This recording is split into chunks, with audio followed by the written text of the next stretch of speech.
Posso cumprir a vontade dele? Este será o título da nossa última lição do segundo trimestre do ano de 2023 da classe juvenis.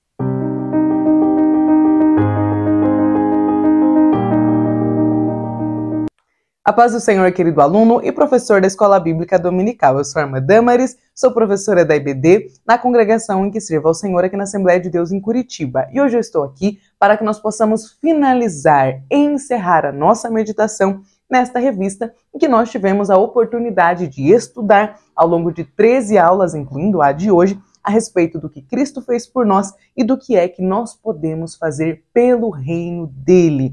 Hoje nós estamos encerrando o nosso trimestre. Olha como Deus é bom para a glória dele, porque ele é bondoso, porque ele decidiu manifestar a sua palavra e se revelar a nós através da escrita, através da palavra dele. Nós temos a oportunidade, o privilégio de, através de uma escola do ensino, aprender mais a respeito de quem é Deus, mergulhar na bondade dele, no caráter dele, nos feitos dele ao longo da história, desde o início dos tempos, que está nos registrado lá no livro de Gênesis. Então hoje nós iremos encerrar essa meditação, finalizar o nosso trimestre, e eu gostaria de te convidar para que juntos pudéssemos fazer a leitura primeiramente do versículo-chave da nossa aula, está lá em Mateus, no capítulo 4, e versículo 19, que nos diz assim: E disse-lhes, vinde após mim, e eu vos farei pescadores de homens.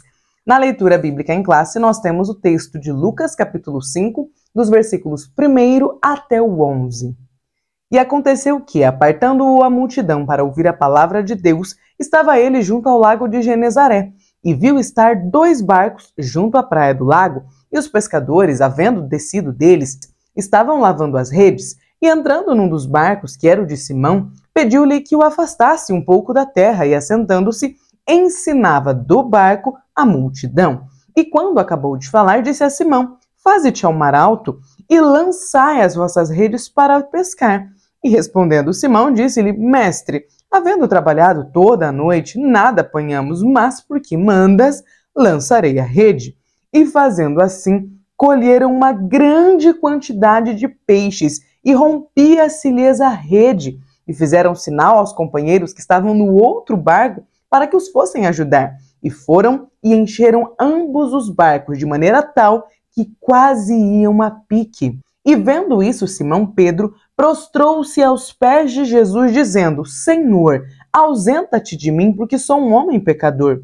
Pois que o espanto se apoderara dele e de todos os que com ele estavam, por causa da pesca que haviam feito.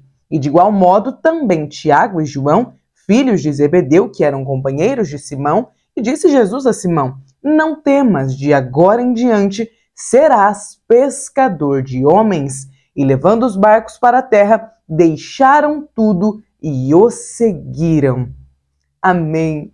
Esta passagem de Lucas é uma das minhas preferidas. Eu acho tão linda a forma com que Jesus chega diante de Pedro.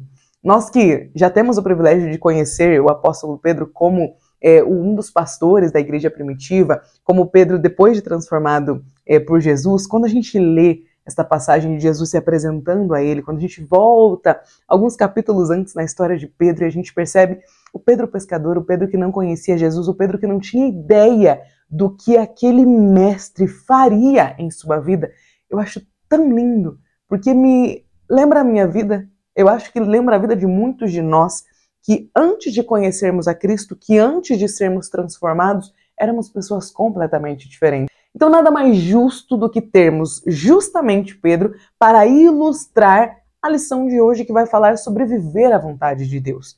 Eu posso afirmar para você, assim, sem sombra de dúvida, jamais passou pela cabeça de Pedro, o Simão Pedro, o pescador galileu, que um dia ele seria um apóstolo da Igreja de Cristo em Roma. Pedro não tinha ideia do que era cristianismo, do que era Cristo. Não. Pedro era um galileu, era um pescador, era essa a profissão que ele havia herdado dos seus pais. Mas Cristo chegou até ele e transformou completamente a vida de Pedro. Porque quando Cristo chega até as nossas vidas, a transformação ocorre.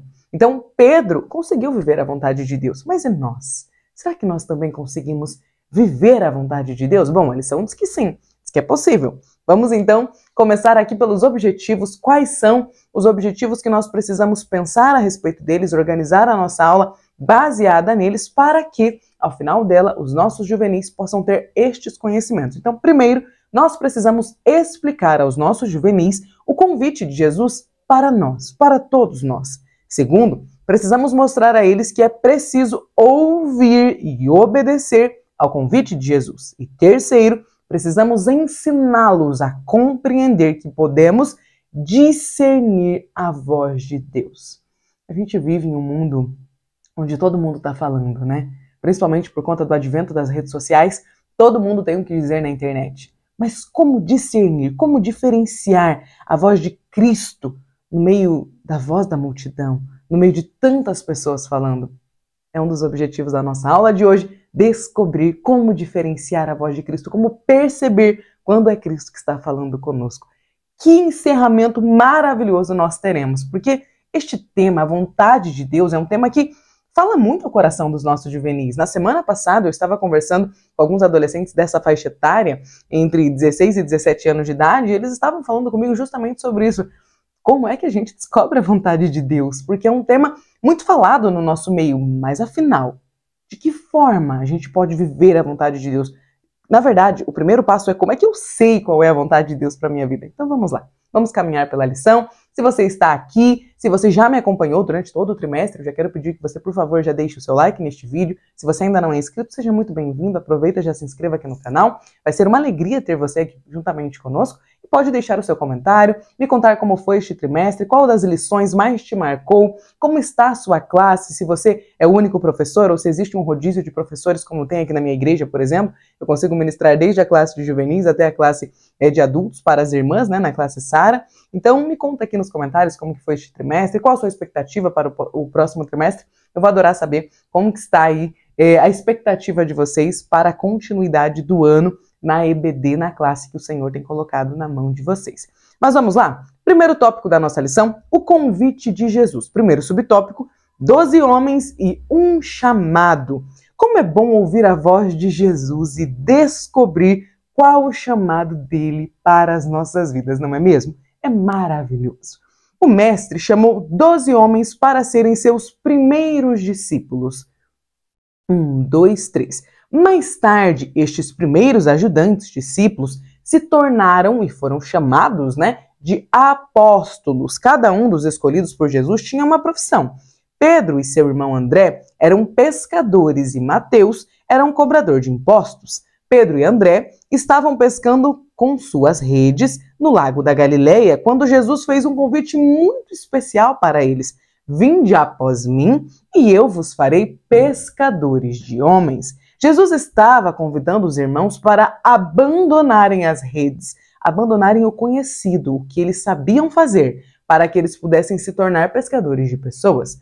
Afinal, o que seria pescadores de pessoas? Imagina o quanto o convite de Jesus não causou, muito provavelmente, várias dúvidas na mente deles. Imagina quantas perguntas sem respostas não começaram a fluir pelos pensamentos de Pedro, de André e de todos os outros discípulos que Jesus convocou para a obra de se tornar pescador de homens, para que eles se tornassem primeiramente seus discípulos, aprendizes dele, para que depois pudessem se tornar apóstolos da igreja, para que depois eles pudessem assumir, dar um rosto para a igreja de Cristo. Eu até pedi licença para usar aqui algumas aulas atrás o termo encabeçar, porque nós sabemos que Cristo é o cabeça da igreja. Mas falando encabeçar no sentido humano, quando as pessoas, principalmente o Império Romano, os próprios judeus, quando iam perseguir os primeiros cristãos da igreja primitiva, eles procuravam os líderes da igreja primitiva, ou seja, não era Jesus quem estava encabeçando aquele início de ministério no sentido humano,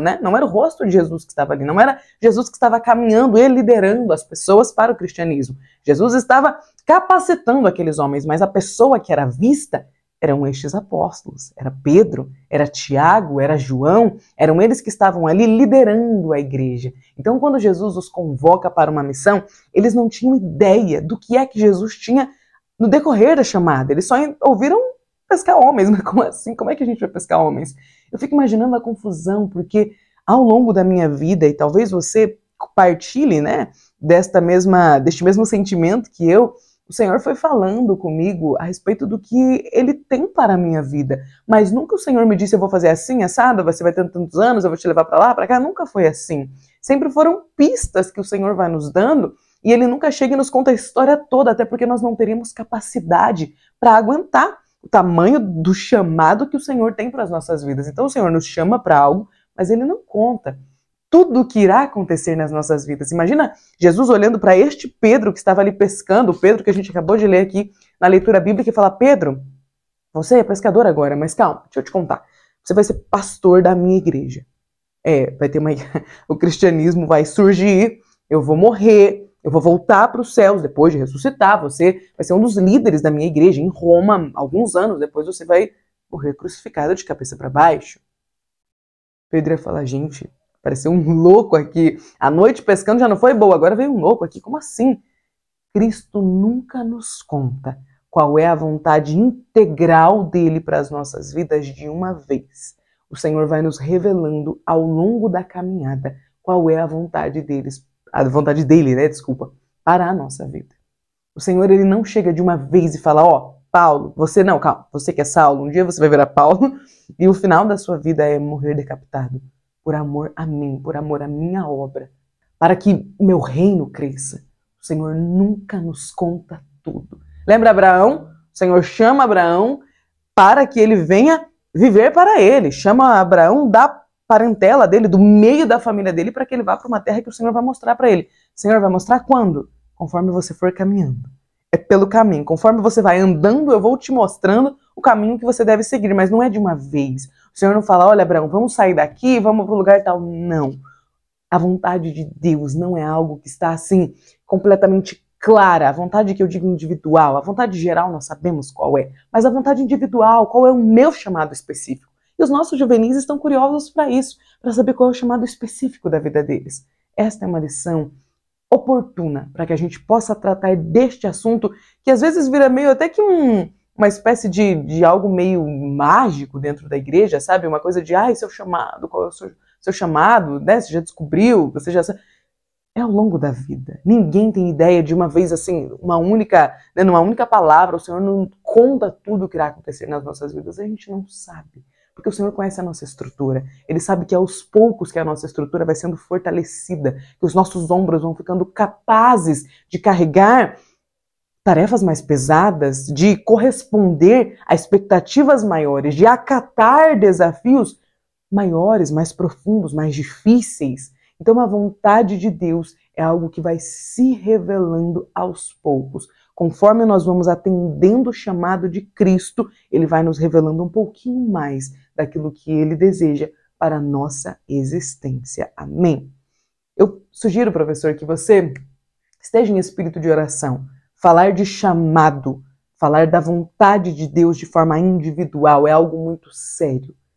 Você não sabe, talvez você tenha na sua classe de juvenis futuros pastores da igreja. Talvez o Senhor te colocou diante de uma classe para ensiná-los e você tem ali pessoas, agora apenas juvenis, que alcançarão lugares muito mais distantes do que você alcançou.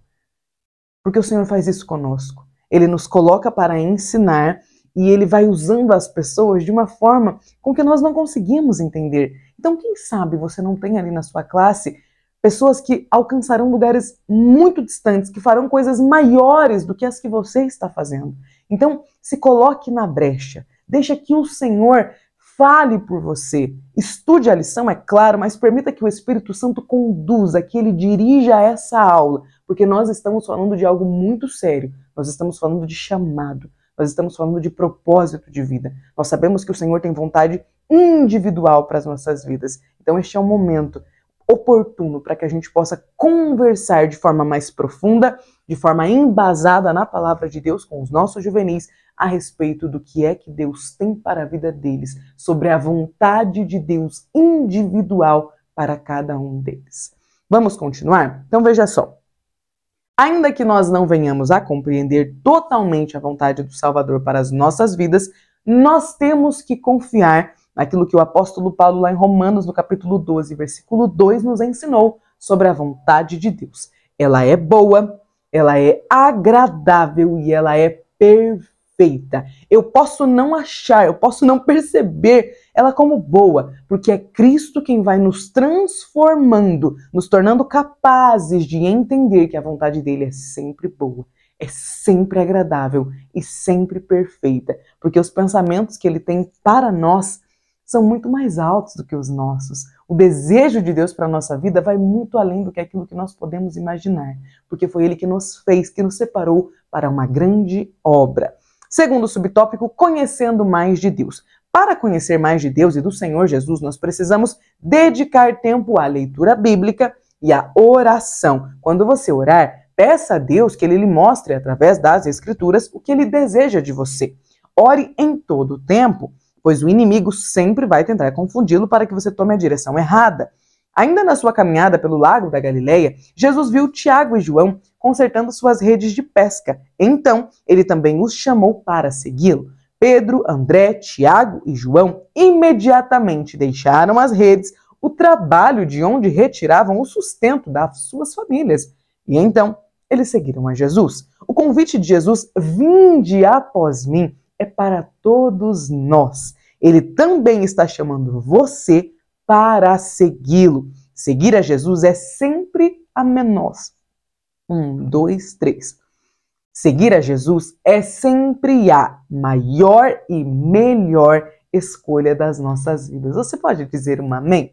Aleluias! Segundo tópico, ouvir e obedecer ao chamado. Jesus estava perto de uma multidão e todos queriam estar onde Jesus estava e aprender com ele. O mestre ensinava, curava as pessoas e libertava os oprimidos do diabo, ou seja, onde Jesus estava, algo bom sempre acontecia. Então Jesus entrou no barco de Simão e pediu que ele afastasse um pouco da terra. Neste momento era preciso uma certa distância para que as pessoas pudessem ouvir o que Jesus tinha a dizer. Depois que terminou de ensinar as pessoas, Jesus fez um pedido para Pedro. Faze-te ao mar alto, vá para o mar alto e lançai as vossas redes para pescar. Pedro, um experiente pescador, respondeu: nós trabalhamos a noite toda e nada apanhamos. Muito provavelmente Pedro estava querendo ser educado, ou talvez Pedro estava tão cansado que ele só, sabe, ô moço, ô mestre, né, ô professor, a gente já trabalhou a noite toda, a gente já tentou de tudo. Sabe, mais ou menos, era como se Pedro estivesse querendo dizer para Jesus assim: poxa, eu sou o pescador aqui. Não deu certo, a gente não conseguiu. Se a gente não conseguiu pescar à noite, que dirá agora? Mas aí, parece que naquele dia, algo de muito diferente estava acontecendo. Não houve peixe de madrugada, que era o horário que sempre tinha. À noite eles não conseguiram pescar. Porém, Pedro decidiu obedecer aquele mestre. Pedro decidiu dar um voto de confiança para Jesus. E então, Pedro vai para o mar alto e começa a lançar a rede, a pescar. E o milagre é tão grande que a Bíblia nos registra que Pedro, ele volta e ele cai de joelhos diante de Jesus. Ele reconhece o seu pecado e que Jesus era o seu Salvador. Então, neste momento, Pedro se transformou em um discípulo fiel a Jesus. E depois da ascensão de Cristo aos céus, né, depois de todo o período do ministério de Jesus, da morte de Jesus, da ressurreição de Jesus, dele ter encontrado Jesus, Pedro vai se transformar em um apóstolo, em um pregador da palavra de Deus, em um dos pais da igreja do primeiro século, e ele vai cumprir a sua missão de pescador de homens. A transformação na vida de Pedro, ela é nítida, ela é cristalina. O Pedro que a gente está conhecendo aqui é um. O Pedro que a gente vai conhecendo ao longo do ministério de Cristo é ainda mais afoito, mais atirado, mais falante, impulsivo. Só que, quando a gente chega lá nas epístolas de Pedro, a gente fala: uau, aquele pescador galileu, tão afoito, tão desesperado para mostrar serviço para Jesus, para falar primeiro do que os outros, se transformou neste homem, num servo de Cristo, num dos pais da igreja. Porque a transformação que Cristo faz nas nossas vidas, ela é nítida, ela é cristalina. Quando Cristo nos transforma, todas as pessoas podem enxergar em nós aquilo que Cristo fez nas nossas vidas.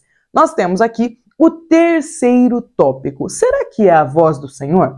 Primeiro subtópico, a voz do pastor. Jesus é o bom pastor e ele conhece as suas ovelhas e as suas ovelhas também o conhecem pela sua voz. Quando ele fala, nós sabemos que é ele que está falando. Sabe qual é o sinal de que é Jesus quem está falando conosco? De que nós ouvimos a voz dele? De que no meio de uma multidão, a voz que chegou até nós é a voz de Cristo? O sinal é a paz. Mas não é qualquer paz.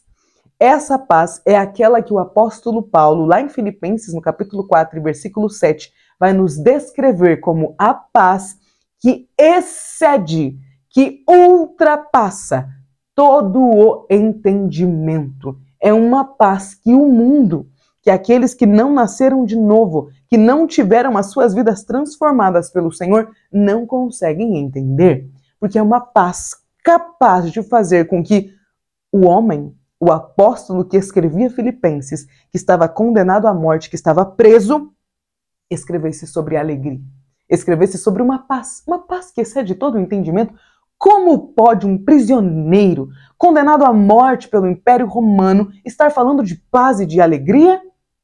Este homem, o apóstolo Paulo, havia conhecido a Cristo, havia convertido a sua vida a este Cristo, havia sido transformado por ele e agora ele não tinha mais a sua vida por preciosa, porque ele sabia que a vontade de Deus para a vida dele era boa, era agradável e também era perfeita. Mesmo que fosse a prisão, mesmo que fosse uma condenação à morte, Paulo estava preso, mas ele conseguia desfrutar da paz que excede todo o entendimento. Aleluias! Professor, os nossos juvenis precisam saber que nós identificamos a voz de Cristo falando conosco quando nós sentimos paz. Mesmo que que aquilo que Cristo tenha nos dito seja algo que para o mundo não seja visto como bom, como agradável e muito menos como perfeito. Não há como nós olharmos para uma prisão ou para uma condenação à morte e pensarmos que é algo bom, que é algo agradável, não é? Aos nossos olhos. Da nossa visão limitada humana, não é. Mas a vontade de Deus, ela ultrapassa o nosso entendimento e ela traz uma paz. Uma paz que não há palavras humanas capazes de descrevê-la. É a paz de Cristo. Então, o primeiro sinal de que é Cristo quem está falando conosco, de que é Ele que está manifestando a nós a vontade que Ele tem para conosco, é a paz que é provocada em nosso coração, em nossa alma. Aquela paz que não dá para escrever, não dá para explicar, não dá para contar, não dá para colocar num texto. É uma paz que excede, que ultrapassa o entendimento humano. Segundo subtópico, vontade pessoal versus vontade divina. Talvez os nossos juvenis estejam enquadrados nestas perguntas que a lição nos traz agora. Quero ser médico ou médica, mas será que o Senhor não deseja que eu seja um pastor, um missionário ou uma missionária? Será que eu posso fazer as minhas próprias escolhas, ter os meus sonhos, minhas metas, ter as minhas vontades? Ou será que Cristo vai fazer com a minha vida o que fez com a de Pedro? Chegar no trabalho dele, naquilo que era o sustento dele, que era a profissão dele, e te chamar para fazer outra coisa? Esta com certeza é uma dúvida muito recorrente aí na sua classe, porque dos adolescentes que eu conheço, com quem converso diariamente, é a dúvida da vida deles. Será que eu posso escolher? Será que eu posso sonhar com a arquitetura? E assim, eu vou conseguir exercer essa profissão? Ou será que Cristo tem outra vontade para a minha vida? Então este é um ponto muito importante da nossa aula e eu sugiro que você, professor, dê um pouco mais de tempo para que os seus juvenis possam falar, possam abrir o coração, conversar sobre isso. É até importante que às vezes tem um ou outro que fica mais tímido, mas sempre tem aquele que vai falar mais, aquela que vai falar mais, e quando eles falam é importante que os outros consigam ouvir e consigam perceber que os desafios, os questionamentos, as dúvidas deles são muito parecidas. Talvez você, professor, tenha um testemunho para contar a respeito do que a vontade de Deus fez na sua vida. Então, que este momento da sua aula seja oportuno, seja um bom momento para que os os seus juvenis, né, os seus alunos, possam manifestar as dúvidas, as inquietações que eles têm a respeito desse assunto, a vontade de Deus e a vontade deles. Continuando aqui, muitos jovens, eles têm medo de perguntar a Deus qual a vontade dele para a vida deles, pois eles pensam que serão obrigados a cumprir a vontade de Deus e a fazer algo que não gostam. A vontade do Senhor, porém, é sempre boa, agradável e perfeita, como nós já falamos aqui nesta aula. Porém, apesar da vontade de Deus existir, dele ter desejos para nós, dele ter nos feito para um propósito, conforme ele vai contar para Jeremias, que registrou em seu livro, capítulo 1, versículo 5, que antes que Jeremias estivesse formado no ventre de sua mãe, ou seja, antes que os pais de Jeremias soubessem da existência dele, Deus já o tinha conhecido e já tinha dado à vida dele um propósito, uma vocação, uma missão. Jeremias já havia sido chamado de profeta do Senhor. Então veja que existe a vontade de Deus para a nossa vida, existe algo para o qual o Senhor nos fez. Só que o Senhor nos dá o direito de escolha. Ele nos convida, assim como um dia ele convidou a Pedro para se tornar um pescador de homens. Mas quem precisava aceitar era Pedro. O Senhor não foi lá e obrigou Pedro a se tornar um pescador de homens. O Senhor convidou. O Senhor fez um convite a ele. E Pedro aceitou. O Senhor também faz convites a nós. Cabe a nós escolher. Pedro, André, Tiago e todos os demais discípulos não foram forçados a caminhar ao lado de Jesus, a deixar as suas famílias e a seguirem aquele mestre. Não. Foi uma escolha pessoal de cada um deles. O mestre apenas fez o convite. Jesus nos dá opções, porém devemos saber que todas as escolhas têm as suas consequências, sejam elas boas ou más. Para você ter de fato sucesso em sua vida, é necessário buscar a orientação do Senhor e Salvador Jesus Cristo. Então nós estamos aqui hoje finalizando uma aula em que nós estamos falando sobre posso fazer a vontade de Deus. Você consegue entender o que essa frase significa? Eu posso fazer a vontade de Deus. Está nas possibilidades das minhas mãos fazer a vontade de Deus, porque o Senhor me fez para uma vontade específica. Porém, é uma escolha abraçar o propósito para a nossa existência ou não. Deus nos fez com o sexo biológico que nós temos, no ano em que nós nascemos, com as características que nós temos, por motivos específicos. Nada veio ao mundo por acaso. Nenhuma pessoa chegou aqui e, poxa, pegou Deus de surpresa. Não. O Senhor sempre desejou a nossa existência. Ele nos planejou, Ele nos fez. Ele nos enviou em um tempo correto e certo para a vontade dEle.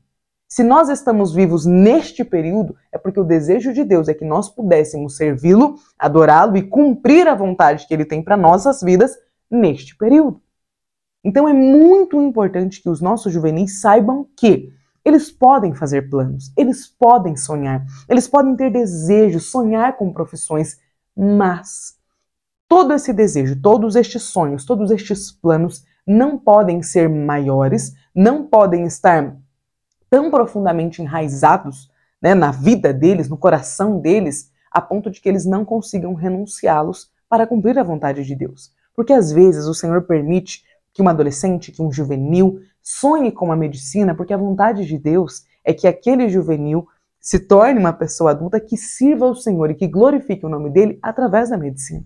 Mas às vezes nós sonhamos com uma área de profissão e aquela não é a vontade do Senhor para as nossas vidas. Eu posso falar, por exemplo, da vida do meu pai. Meu pai é um pastor da Igreja Assembleia de Deus aqui de Curitiba já faz 30 anos. Meu pai não queria ser pastor. Ele pregava já na adolescência, já dirigia um ponto de culto muito jovem, mas o desejo dele não era pastorear. Ele queria pregar, mas ele queria ter a sua profissão. Ele trabalhava para que ele conseguisse continuar naquela profissão. Só que o desejo de Deus para a vida dele era outro. Então meu pai é o caso de uma pessoa que sonhou com algo e que não viu esse desejo dele se realizar, porque o Senhor tinha outros planos para ele. Quando eu converso com ele hoje, quando eu olho para ele hoje, sendo pastor, se entregando ao chamado dele, eu vejo a felicidade dele em ter aceitado a vontade de Deus para a vida dele. Mas com algumas pessoas não é assim. Lembra do apóstolo Paulo? Quantos exemplos nós temos na palavra de Deus de pessoas que estavam indo para um caminho e de repente o Senhor fez uma curva na vida deles e eles passaram a ir por outro caminho. Então, as nossas vidas pode ser que sigam um rumo de acordo com aquilo que a gente sonha e que a gente vai glorificar o nome de Deus com aquilo que a gente vai fazer mesmo, com aquilo que eu nasci para fazer, com aquela vocação que a gente tem. Ou pode ser que exista uma curva nos esperando logo ali na frente. Fato é, o nosso amor pelo Senhor, a nossa fé em Cristo, em Deus e no fato de que a vontade dele é boa, é agradável e é perfeita, deve ser maior do que aquele nosso sonho. Nada pode suplantar o nosso amor por Cristo. Nada pode ser maior do que o nosso desejo de agradá-lo. Nada pode ir mais longe na nossa vida do que a nossa vontade de fazer a vontade de Deus. Porque a vontade de Deus pode vir ao encontro da minha vontade, literalmente se encaixar com a minha vontade, ou a vontade de Deus pode se chocar com a minha vontade. E aí a vontade a ser realizada terá que ser a de Cristo. Porque é claro que ele tem pensamentos e desejos e propósitos para a minha vida que são muito maiores e são melhores do que aquilo que eu mesma posso sonhar. Então a oração que a gente faz para entender qual é a vontade de Deus e para aceitá-la é a oração de Maria. Lembra quando o anjo vem até Maria e ele fala: salve agraciada, bendita és tu entre as mulheres, e que conta a ela que ela ficará grávida do Filho de Deus, do Messias, do Emanuel, do Deus conosco? A resposta de Maria é a oração que todos nós devemos fazer. Cumpra-se em mim, ó Senhor, a sua vontade. Pode ser que a vontade de Deus não venha ao encontro daquilo que a gente sonhou, mas a vontade de Deus com certeza é melhor do que aquilo que a gente sonhou. Então, falar de cumprir a vontade de Deus realmente é um tema que gera muitas discussões, muitos questionamentos, que vai gerando vários desdobramentos. E nós precisamos, nós professores, estarmos preparados para falar da vontade de Deus, entendendo que a vontade de Deus sempre será superior à nossa própria vontade.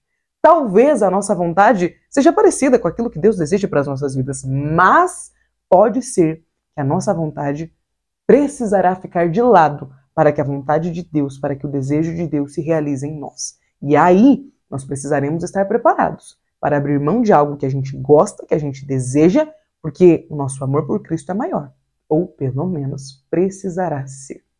Professor, nós estamos finalizando esta revista em que nós entendemos primeiramente o que Cristo fez por nós. Que agora, finalizando, a gente consegue compreender o que é que nós podemos fazer para que o reino dele continue ampliando, sendo aumentado. E para encerrar, nós podemos fazer pelo reino de Cristo a vontade dele. Para que o reino dele continue crescendo, nós podemos cumprir o desejo dele para as nossas vidas.